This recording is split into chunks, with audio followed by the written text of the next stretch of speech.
ওই যে কার আসতেছে ডাকছে রে। তুমি ভয় পালকিতে কোণে ঠাকুর দেবতা স্মরণ করছো মনে। জোরে হাততালি সোনাংশীর জন্য। এরপরে আমরা চলে যাবো সোনাংশীর কাছে। সোনাংশী, এইবারে প্রস্তুত কোশ্চেনের জন্য? হ্যাঁ। রেডি?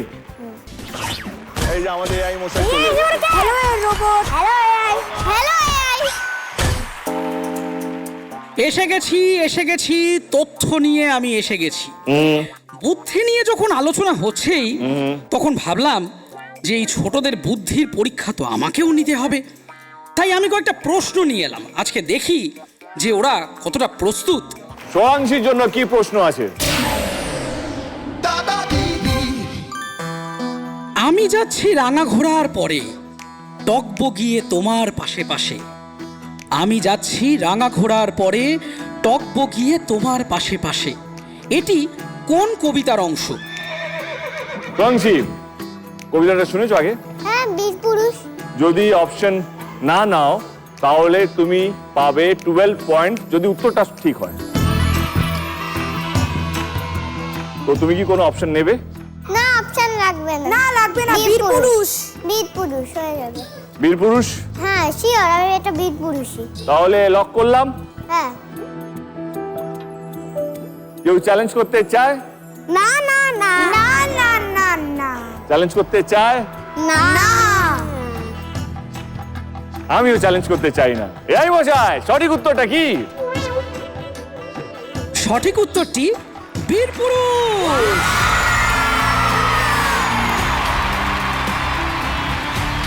সোনাংশী পেয়ে গেল প্লাস 12 পয়েন্ট। সোনাংশী, এই কবিতাটা জানো? হ্যাঁ জানি। শুনি। নমস্কার, কবিগুরু রবীন্দ্রনাথ ঠাকুরের লেখা বীর পুরুষ।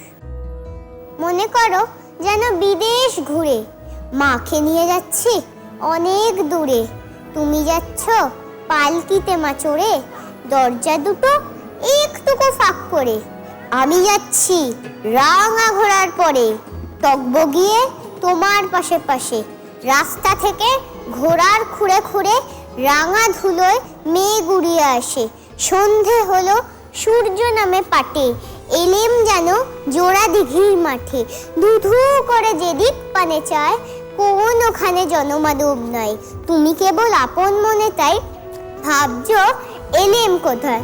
আমি বললাম ভয় করো না মাকো, ওই দেখা যায় মরা নদীর ইস্যুটা।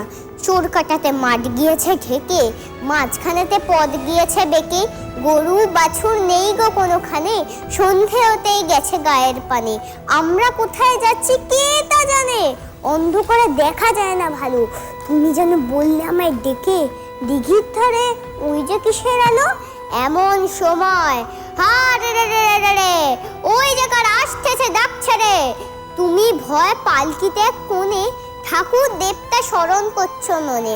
জোরে হাততালি সোনাংশীর জন্য।